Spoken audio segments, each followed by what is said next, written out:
ನಮಸ್ಕಾರ. IPL ಹವಾ ವಿಶೇಷ ಕಾರ್ಯಕ್ರಮಕ್ಕೆ ಸ್ವಾಗತ. ನಾನು ಹೇಮಕುಮಾರ್. ನಿನ್ನೆ ರಾಜಸ್ಥಾನ ಹಾಗೂ GT ನಡುವೆ ನಡೆದಿರುವಂಥ ಹೈ ವೋಲ್ಟೇಜ್ ಕದನದಲ್ಲಿ GT ಗೆದ್ದು ಬಿಗಿದೆ. ಯಾರೂ ಕೂಡ ನಿರೀಕ್ಷೆ ಮಾಡಿರಲಿಲ್ಲ GT ಗೆಲ್ಲತ್ತೆ ಅಂತೇಳಿ. ಎಲ್ಲರೂ ಹೇಳ್ತಾ ಇದ್ರು ರಾಜಸ್ಥಾನ ಗೆಲ್ಲತ್ತೆ ಅಂತೇಳಿ. ಯಾಕಂದರೆ ಈ ಆವೃತ್ತಿಯನ್ನು ನೋಡಿದಾಗ, ಹೋಲಿಕೆ ಮಾಡಿದಾಗ ರಾಜಸ್ಥಾನ ಮೇಲುಗೈ ಇತ್ತು. ಆದರೆ ಈ ಆವೃತ್ತಿಯ ಮೊದಲ ಸೋಲು ರಾಜಸ್ಥಾನ ಆಗಿದೆ. ನಿನ್ನೆ ಶುಭ್ಮನ್ ಗಿಲ್ ಅವರು ಅಂತೂ ಚೆನ್ನಾಗಿ ಆಡಿದರು. ಕ್ಯಾಪ್ಟನ್ ನಾಕ್ಸ್ ಚೆನ್ನಾಗಿತ್ತು, ಅವ್ರ ಕಡೆಯಿಂದ ಉತ್ತಮ ಪ್ರದರ್ಶನ. ಜೊತೆಗೆ ರಶೀದ್ ಖಾನ್ ಬಂದು ಫಿನಿಶಿಂಗ್ ಮಾಡಿದರು. ನಿನ್ನೆ ಪಂದ್ಯ ಯಾವ ರೀತಿ ಆಗಿತ್ತು, ಇದರ ಜೊತೆಗೆ ಇವತ್ತು ಕೂಡ ಹೈ ವೋಲ್ಟೇಜ್ ಕದನ ಇದೆ. ಮಾಡು ಇಲ್ಲವೇ ಮಡಿ ಪಂದ್ಯ RCBಗೆ ಆಗತ್ತೆ. ಒಂದು ವೇಳೆ ಇವತ್ತು RCB ಗೆದ್ದಿಲ್ಲ ಅಂತಂದರೆ ಆಲ್ಮೋಸ್ಟ್ ಆಲ್ ಟೂರ್ನಿಯಿಂದ ಔಟ್ ಆಗುತ್ತೆ. ಯಾಕಂದರೆ ಉಳಿದಿರುವಂಥ ಎಲ್ಲವನ್ನು ಗೆಲ್ಲೋದಕ್ಕೆ ಆಗೋದಿಲ್ಲ. ಆ ರೀತಿಯ ಟೀಮ್ಗಳು ಕೂಡ ಇಲ್ಲ, ಯಾಕಂದರೆ ಎಲ್ಲವೂ ಕೂಡ ಸ್ಟ್ರಾಂಗ್ ಆಗಿದೆ. ಹಾಗಾಗಿ ಇವತ್ತಿನ ಪಂದ್ಯದಲ್ಲಿ RCB ಗೆಲ್ಲಲೇಬೇಕು. ಮುಂಬೈ ಕೂಡ ಈಗ ಗೆದ್ದು ಬರ್ತಾ ಇರುವಂಥ ಟೀಮ್, ಜೊತೆಗೆ ಅವರಿಗೆ ಮನೆ ಅಂಗಳ ಬೇರೆ. ಹಾಗಾಗಿ ಅವರಿಗೆ ಪ್ಲಸ್ ಪಾಯಿಂಟ್ ಇರಬಹುದು. ಬಟ್ ಇವತ್ತಿನ ಪಂದ್ಯದಲ್ಲಿ RCB ಏನೆಲ್ಲ ಬದಲಾವಣೆ ಇರುತ್ತೆ RCBಯಲ್ಲಿ, ಯಾಕಂದರೆ ಬದಲಾವಣೆಯನ್ನು ಮಾಡಲೇಬೇಕಾಗತ್ತೆ. ಇಲ್ಲ ಅಂತಂದರೆ ಅದೇ ರಿಸಲ್ಟ್ ಬರುತ್ತೆ. ಹಾಗಾಗಿ ನಿನ್ನೆ ಮತ್ತೆ ಇವತ್ತಿನ ಪಂದ್ಯ ಯಾವ ರೀತಿಯಾಗಿರುತ್ತೆ ಎಲ್ಲದರ ಬಗ್ಗೆ ಚರ್ಚೆ ಮಾಡ್ತೀವಿ. ಚರ್ಚೆ ಮಾಡೋದಕ್ಕೆ ನನ್ನ ಜೊತೆಗೆ ನನ್ನ ಸಹೋದ್ಯೋಗಿಗಳು ಜಾಯ್ನ್ ಆಗಿದ್ದಾರೆ. ನಾನು ಅವ್ರನ್ನ ಕಾರ್ಯಕ್ರಮಕ್ಕೆ ವೆಲ್ಕಮ್ ಮಾಡ್ತೀನಿ. ಪಾಟೀಲ್ರೆ, ಕಾರ್ಯಕ್ರಮಕ್ಕೆ ಆತ್ಮೀಯ ಸ್ವಾಗತ. ಮಂಜು, ತಮಗೂ ಕೂಡ ಕಾರ್ಯಕ್ರಮಕ್ಕೆ ಸ್ವಾಗತ. ಪ್ರಿಯಾಂಕಾ, ತಮಗೂ ಕೂಡ ಕಾರ್ಯಕ್ರಮಕ್ಕೆ ಆತ್ಮೀಯವಾದಂಥ ಸ್ವಾಗತ. ಪಾಟೀಲ್, ನಿನ್ನೆ ಅಂತೂ ಅದ್ಭುತವಾಗಿರುವಂಥ ಪಂದ್ಯ. ಯಾರು ಕೂಡ ನಿರೀಕ್ಷೆ ಮಾಡಿರಲಿಲ್ಲ. 190+ ಅನ್ನು ಈ ಒಂದು ಬೌಲಿಂಗಲ್ಲಿ ಚೇಂಜ್ ಮಾಡ್ತಾರೆ GT ಅಂತೇಳಿ ಎಲ್ಲರೂ ಕೂಡ ರಾಜಸ್ಥಾನ ಗೆಲ್ಲತ್ತೆ ಅಂತ ಹೇಳ್ತಾ ಇದ್ರು. ಆದರೆ ಅದನ್ನು ಉಲ್ಟಾ ಮಾಡಿತ್ತು. ಜೊತೆಗೆ ಬಹಳ ಮುಖ್ಯವಾಗಿ ನಾವು ಚೇಂಜಿಂಗ್ ಕಿಂಗ್ ಅಂತೇಳಿ ಮತ್ತೆ ಪ್ರೂವ್ ಆಯಿತು GT ಅವ್ರದ್ದು. ಹೌದೌದು. ಒಂದು ರಾಶಿದ್ ಖಾನ್ ಯಾಕೆ ಇಷ್ಟು ವರ್ಲ್ಡಲ್ಲೇ ದಿ ಬೆಸ್ಟ್ ಕ್ರಿಕೆಟರ್ ಅನ್ನೋದಕ್ಕೆ ನಿನ್ನೆ ಪಂದ್ಯನೂ ಒಂದು ಸಾಕ್ಷಿ. ಇಂಥ ಅನೇಕ ಪಂದ್ಯಗಳನ್ನು ಗೆಲ್ಲಿಸ್ಕೊಟ್ಟಿದ್ದಾರೆ ಅವರು. ನಾವು ಅಂದ್ಕೊಂಡಿದ್ವಿ ಈ ಒಂದು ಸೀಸನಲ್ಲಿ ಯಾಕೋ ರಶೀದ್ ಖಾನ್ ಮಂಕಾಗಿದ್ದಾರೆ, ಅದಕ್ಕೆ GT ಅಷ್ಟೊಂದು ಸ್ಟ್ರಾಂಗ್ ಆಗಿ ಬರ್ತಾ ಇಲ್ಲ ಅಂತ. ಬಟ್ ಹಳೆಯ ಆ ಒಂದು ಚಾರ್ಮ್ನ ತೊಗೊಂಬಂದರು. ಬಾಲಿಂಗ್ನಲ್ಲೂ ಕೂಡ ತುಂಬ ಒಳ್ಳೆ ಕಂಟ್ರೋಲ್ ಮಾಡಿದರು. ಬ್ಯಾಟಿಂಗ್ನಲ್ಲಿ ಎಲ್ಲರೂ ಕೂಡ ಅಂದ್ಕೊಂಡಿದ್ವಿ 15 ಓವರ್ ಆಗೋ ತನಕನೂ ಕೂಡ ಖಂಡಿತವಾಗ್ಲೂ GT ಕಡೆ ಮ್ಯಾಚ್ ಇರಲೇ ಇಲ್ಲ. ನಾವೆಲ್ಲರೂ ಅಂದ್ಕೊಂಡಿವಿ ರಾಜಸ್ಥಾನ್ ಈಸಿಯಾಗಿ ಗೆಲ್ಲುತ್ತೆ, ಒಂದು 30 ರನ್ಗಳ ಗೆಲುವಂತೂ ಖಂಡಿತವಾಗ್ಲೂ ಸಿಗುತ್ತೆ ಅಂತ. ಬಟ್ ಅದಾದಮೇಲೆ ಮೊಮೆಂಟಮ್ ಏನು ಒಂದು ಸರಿ ಅಶ್ವಿನ್ ಬಾಲಿಂಗ್ನಲ್ಲಿ GT ಪಾಸ್ ಆಯಿತು, ವಾಪಸ್ ಬರಲೇ ಇಲ್ಲ ಇವ್ರ ಕಡೆಗೆ.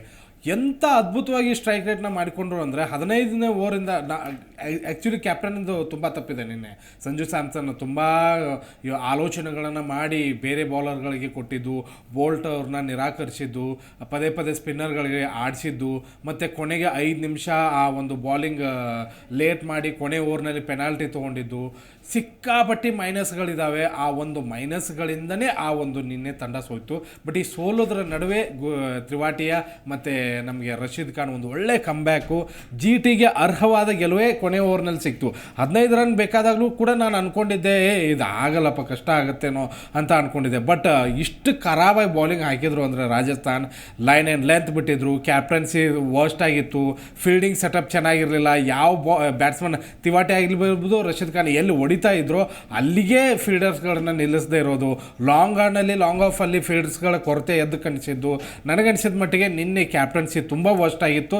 ಅದನ್ನು ತುಂಬ ಚೆನ್ನಾಗಿ ಬಳಸಿಕೊಂಡು ಗುಜರಾತ್ ಗೆಲುವನ್ನು ಸಾಧಿಸ್ತಾರೆ. ನಿನ್ನೆ ಶಾರುಖ್ ಖಾನ್ ಬಂದಿದ್ದು ಪ್ಲಸ್ ಪಾಯಿಂಟ್ ಆಯಿತು. ಡೇವಿಡ್ ಮಿಲ್ಲರ್ ಇಲ್ಲ ಅಂದ್ರೂ 190+ 197 ಚೇಂಜ್ ಮಾಡಿದ್ರು.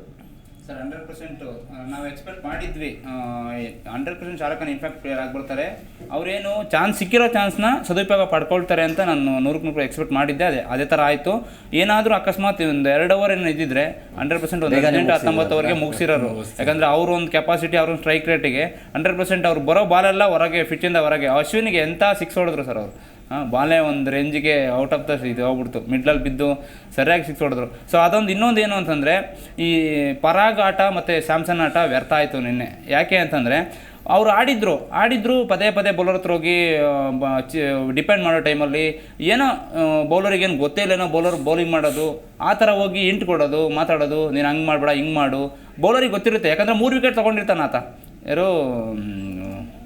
ಯಾರು ಕುಲ್ದೀಪ್ ಸೇನು ಒಳ್ಳೆ ಬೌಲಿಂಗ್ ಮಾಡಿ 3 ವಿಕೆಟ್. ಎಂಥ ವಿಕೆಟ್ ಅಂದರೆ ಸರ್ ಏನು ಎಕ್ಸ್ಪೆಕ್ಟ್ ಮಾಡೋದು ಅಂತಂದರೆ, ನಾವು ಮಿಡ್ಲಲ್ಲಿ ಏನು ವಿಕೆಟ್ ತೆಗಿತು ಅದು ಇಂಪಾರ್ಟೆಂಟ್ ಅಲ್ಲ, ಡೆತ್ ಓವರಲ್ಲಿ ಏನು ಕಟ್ ಆಗ್ತೀವಿ ನೋಡಿ ಅದು ಮೋಸ್ಟ್ ಇಂಪಾರ್ಟೆಂಟು ಟೀಮಿಗೆ ಒಂದು ಗೆಲ್ಲೋಕ್ಕೆ.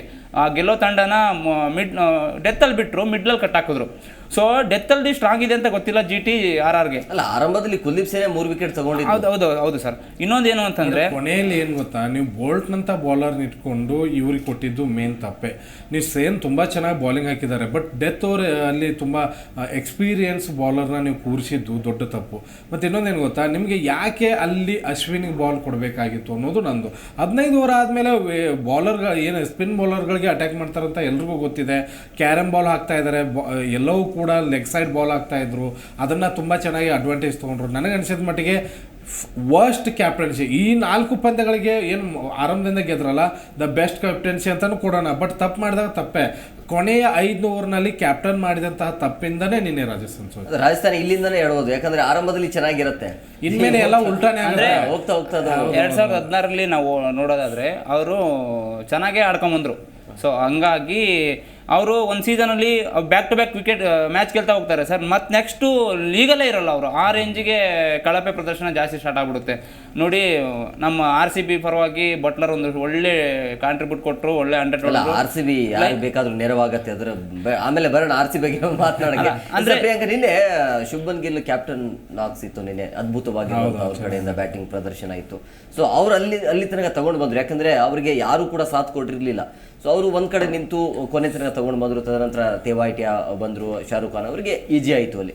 ಸೊ ನಿನ್ನೆ ಹೇಗಿತ್ತು ಕ್ಯಾಪ್ಟನ್ಸಿ? ಯಾಕಂದ್ರೆ ಶುಭ್ಮನ್ ಗಿಲ್ ಬಹಳ ಆವೇಶದಿಂದ ಕ್ಯಾಪ್ಟನ್ಸಿ ಮಾಡ್ತಾ ಇದ್ರು. ಎಸ್, ಕ್ಯಾಪ್ಟನ್ಸಿ ಬಗ್ಗೆ ಹೇಳೋದಾದ್ರೆ ನಿನ್ನೆಯಲ್ಲಿ RR ಕ್ಯಾಪ್ಟನ್ಸಿ ಏನಿತ್ತಲ್ಲ, ಪಾಟೀಲ್ ಸರ್ ಹೇಳಿರೋ ಥರ ಅವ್ರು ತುಂಬ ಎಡವಿದ್ರು. ಓಕೆ, ಫಸ್ಟ್ ಸ್ಕೋರ್ ಮಾಡಿಕೊಟ್ರು. ಬೌಲಿಂಗ್ ಮಾಡುವಾಗ ಯಾರನ್ನ ಎಲ್ಲಿ ಕಳಿಸ್ಬೇಕು ಏನು ಅನ್ನೋ ಡಿಸಿಷನ್ ಮೇಕಿಂಗಲ್ಲಿ ಕ್ಯಾಪ್ಟನ್ಸಿ ನಿಜವಾಗ್ಲೂ ತುಂಬ ವರ್ಸ್ಟ್ ಆಗಿತ್ತು. ಆ್ಯಂಡ್ ಅದನ್ನು ಅಡ್ವಾಂಟೇಜ್ ಆಗಿ GT ಅವರು ತುಂಬ ಚೆನ್ನಾಗಿ ತೊಗೊಂಡಿದ್ದಾರೆ. ಆ ಒಂದು ಕ್ಯಾಪ್ಟನ್ನ ಮೈಂಡ್ ಸೆಟ್ನ ಅರ್ಥ ಮಾಡ್ಕೊಂಡಿದ್ದಾರೆ. ಓಕೆ, ಈ ಬೌಲರ್ಗೆ ಅಂತಂದರೆ ಯಾರನ್ನ ಕಳಿಸ್ಬೇಕು, ಯಾರನ್ನ ಆಡಿಸ್ಬೇಕು ಅನ್ನೋದು ಚೆನ್ನಾಗಿ ತಿಳ್ಕೊಂಡು ಅವ್ರನ್ನ ಕಳಿಸಿದ್ದಾರೆ. ಆ್ಯಂಡ್ ಸಾಯಿ ಸುದರ್ಶನ್, ಶುಭ್ಮನ್ ಗಿಲ್ ಎಲ್ಲ ಚೆನ್ನಾಗಿ ಸ್ಕೋರ್ ಮಾಡಿದ್ದಾರೆ. ನಿನ್ನೆ ಶಾರುಖ್ ಖಾನ್ ಕೂಡ ಆಡಿದ್ದಾರೆ, ಟೆವಾಟಿಯಾ ಕೂಡ ಆಡಿದ್ದಾರೆ. ಸೊ ನಿನ್ನೆ ಮ್ಯಾಚ್ ಹೇಳೋದಂದ್ರೆ 15 ಓವರ್ಸ್ವರೆಗೂ ಅದು RRಗೆ ಅನ್ಕೊಂಡಿದ್ವಿ, RR ಗೆಲ್ಲುತ್ತೆ. ಆಮೇಲೆ ಏನು ಗೇಮ್ ಚೇಂಜಿಂಗ್ ಮೂಮೆಂಟ್ಸ್ ಆಯ್ತಲ್ಲ, ಒಬ್ರೊಬ್ರು ಬಂದು ಏನು ಗೇಮ್ ಆಡಿದ್ರು, ಅದು ತುಂಬ ಚೆನ್ನಾಗಿತ್ತು. ಸರ್ ಇನ್ನೊಂದೇನು ಅಂತಂದರೆ 10 ಓವರ್ಗೆ ಈ ಸ್ಪಾರ್ ಸ್ಕೋರ್ ಅಂತ ಬೇಕಿತ್ತು. ಮಳೆ ಬಂದಿತ್ತು ಟಾಸ್ಗೂ ಮುಂಚೆ, ಮಧ್ಯದಲ್ಲೂ ಮಳೆ ಬಂತು. ಮಳೆ ಬಂದು ಬಿಟ್ಟಂಗಾಯ್ತು. ಏನು ಮಳೆ ಬಂದಿತ್ತು 86 ಏನೋ ಇತ್ತು ಅನ್ಸುತ್ತೆ. ಹೌದು, 84 ಇತ್ತು ಸರ್. 77 ಇತ್ತು. ಹೌದು ಸರ್. ಇನ್ನೊಂದು ಏನಂದ್ರೆ ಮಳೆ ಬಂದಿದ್ದು ನಮ್ಮ GTಗೆ ಒಳ್ಳೇದಾಯ್ತು ನಿನ್ನೆ, ಯಾಕಂದ್ರೆ ವಾರ್ಮ್ ಅಪ್ ಅಲ್ಲಿ ಇದ್ರು. ಅಂದ್ರೆ GT ಮಳೆ ಬಂದು ಸ್ಟಾಪ್ ಆಗಿ ಬಂದ್ಮೇಲೆ, ಮಳೆ ಬಂದಾಗ GT ಅವರು ಎಲ್ಲ ಸೋತ್ ಬಿಡ್ತೀವಿ ಅನ್ನೋ ತರ. ಹೌದೌದು, ವಿಕೆಟೇ ಕಳ್ಕೊಂಡ್ಬಿಟ್ರು ಆ ಟೈಮಲ್ಲಿ. ಎಂತೆಂಥ ವಿಕೆಟ್ಗಳು ಅದು. ವೇಡ್ ಕಾಂಟ್ರಿಬ್ಯೂಟ್ ಕೊಡೋಕ್ಕಾಗಲಿಲ್ಲ ಇಂಟರ್ನ್ಯಾಷನಲ್ ಪ್ಲೇಯರ್ ಆಗಿ.